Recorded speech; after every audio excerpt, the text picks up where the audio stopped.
এই তো সবাই মিলে পেয়ারা খাচ্ছি বিট লবণ দিয়ে। এই যে ছাদে হচ্ছে আমাদের এখানে এই ফুল গাছটাকে কটফুল বলে ডাকে। আপনাদের এলাকাতে কী নামে ডাকে? আমাদের এখানে কটফুল বলতে সবাই চেনে, আপনাদের এখানে কি বলে? তারপরে হচ্ছে এখানে ডালিম গাছ, কুমড়া গাছ, এভরিথিং সব গাছই আছে, আম গাছ, আতা ফুল গাছ, এই তো মরিচ গাছ, সুপারি গাছ। আজকের ওয়েদারটা খুবই সুন্দর, বলার মতো না। বেড়াতে আসছি, আজকে বৃষ্টি পড়েছে অনেক। এখানে হাঁটতেও ভয় লাগে, শেওলা পড়ছে, পুরাতন ছাদ, তাই হচ্ছে ভয় লাগাটা একটু কাজ করে।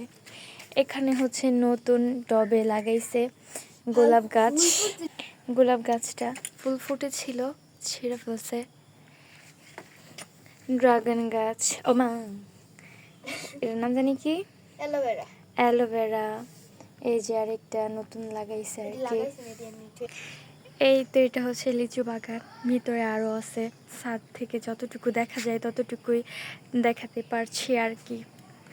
এটা হচ্ছে মাটির বাড়ি, সুন্দর আছে, সম্পূর্ণটা দেখানো যাবে না। জঙ্গল বলা যায়, লিচু বাগানের সাথে অনেক নানান গাছ আছে, তাই জঙ্গল বলে। দেখছেন পাখিরা উড়ে যাচ্ছে, দেখা যাচ্ছে না। ওমা, এই জাস্ট অসাম হতো।